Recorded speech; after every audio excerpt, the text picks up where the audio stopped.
जावा सीखने के लिए हमारे चैनल लर्न कोडिंग को सब्सक्राइब करें।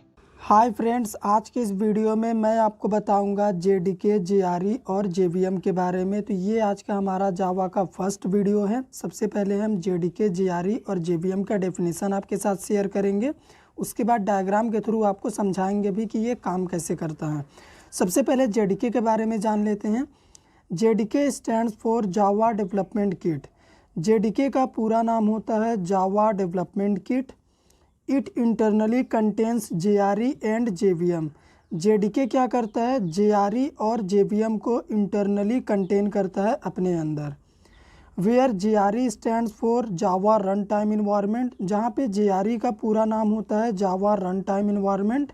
And JVM stand for Java virtual machine, और जेवीएम का पूरा नाम होता है Java virtual machine. JDK provides all the tools to work with Java language. अगर आप जावा लैंग्वेज सीखना चाहते हैं, जावा लैंग्वेज के ऊपर काम करना चाहते हैं, तो आपको जेडीके इंस्टॉल करना चाहिए आपके सिस्टम में। क्योंकि जेडीके क्या करता है, जितने भी जावा लैंग्वेज के टूल्स होते हैं वो सभी टूल्स को प्रोवाइड कराता है जेडीके। और अगर आप एक स्टूडेंट हैं तो आपको जेडीके ही इंस्टॉल करना चाहिए, क्योंकि आप अपने से प्रोग्राम को बनाएंगे, खुद से कंपाइल करेंगे और हो सकता है तो उस प्रोग्राम को रन करके यूज़ भी करें। तो जेडीके में आप इन सभी चीज़ों को कर सकते हैं। अब हम जेआरई के बारे में आपसे डिस्कस करते हैं। JRE stand for Java run time environment. JRE का पूरा नाम होता है जावा रन टाइम इन्वायरमेंट, जैसा कि हमने आपसे पहले भी डिस्कस करा जेडीके वाले पॉइंट में। It provides an environment to execute the Java program. JRE क्या करता है, हमें एक इन्वायरमेंट प्रोवाइड करा के देता है, जिससे हम क्या करते हैं, अपने जावा प्रोग्राम को एग्जीक्यूट कराते हैं उसी इन्वायरमेंट का यूज़ करके जो जेआरई हमें प्रोवाइड करता है।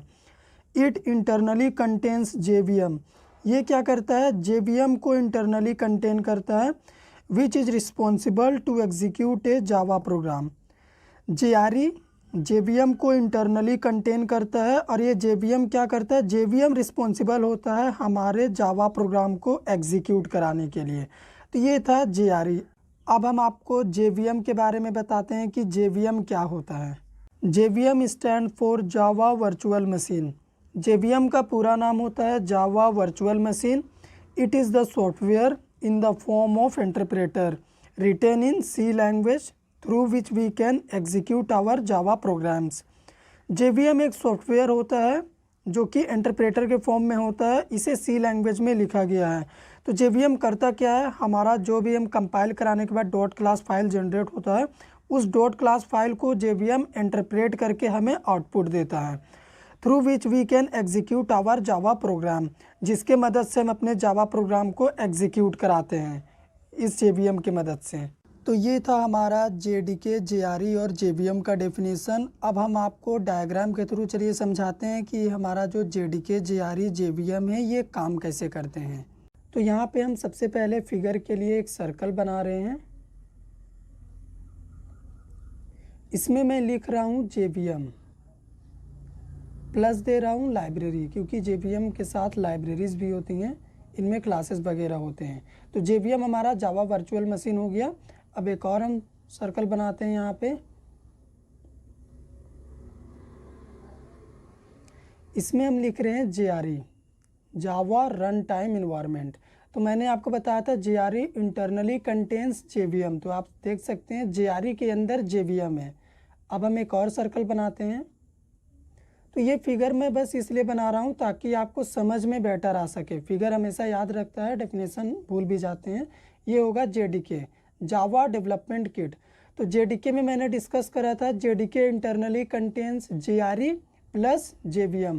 तो यहाँ पे हम लिख सकते हैं, नीचे मैं लिख के दिखा रहा हूँ, JDK equals to JRE plus JVM. और जेवीएम में हमारा लाइब्रेरी भी होता है, तो आप ब्रैकेट में लाइब्रेरी भी यहाँ पे दे सकते हैं, यहाँ पे क्लासेस वगैरह होते हैं।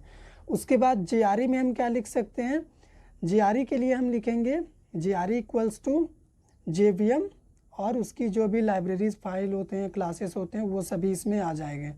और जेवीएम हमारा इंटरप्रेटर होता है, तो ये क्या करता है, इंटरप्रेट का काम करता है। अब आपको ये याद रखना चाहिए कि किसे क्या यूज़ करना चाहिए जेडीके, जेआरई, जेवीएम में। तो अगर आप एक डेवलपर हैं तो आपको JDK इंस्टॉल करना चाहिए अपने सिस्टम में, क्योंकि डेवलपर लोग खुद से चीज़ें डेवलप भी करते हैं और उसे यूज़ भी करते हैं और दूसरे लोगों को यूज़ करने के लिए भी देते हैं। तो अगर JDK आपके सिस्टम में होता है तो आप डेवलप भी कर सकते हैं किसी चीज़ को। अगर इसी तरह आप स्टूडेंट हैं तभी भी आपको JDK इंस्टॉल करना चाहिए, क्योंकि स्टूडेंट क्या करते हैं, खुद से प्रोग्राम को बनाते हैं और कंपाइल कराते हैं। तो JDK के पास कंपाइलर और इंटरप्रेटर दोनों होता है। JRE क्या होता है, JRE run time environment provide कराता है। तो इसका मतलब ये होता है कि अगर आपके पास बाइट कोड है यानी डॉट क्लास फाइल है जो कि JDK द्वारा प्रोवाइड किया जाता है कंपाइल करने के बाद, तो JRE में सिर्फ आप डॉट क्लास फाइल को एग्जीक्यूट करा सकते हैं। ठीक है, जो डेवलपर लोग डेवलप कर दिया है, फिर प्रोग्रामर लोग जो प्रोग्राम लिख दिए हैं, आप उनके बाइट कोड को JRE के यूज़ से उसे एग्जीक्यूट करा के आउटपुट देख सकते हैं। और JVM क्या होता है, जितने भी सिस्टम जावा प्रोग्राम्स को रन करते हैं उन सभी सिस्टम में JVM बाय डिफ़ॉल्ट इंस्टॉल्ड होता है। तो ये था हमारा JDK, JRE और JVM। अगर आपको वीडियो पसंद आए, अच्छा लगे तो हमारे वीडियो को लाइक कर दीजिए, शेयर कर दीजिए, चैनल पे नए हैं तो सब्सक्राइब कर दीजिए।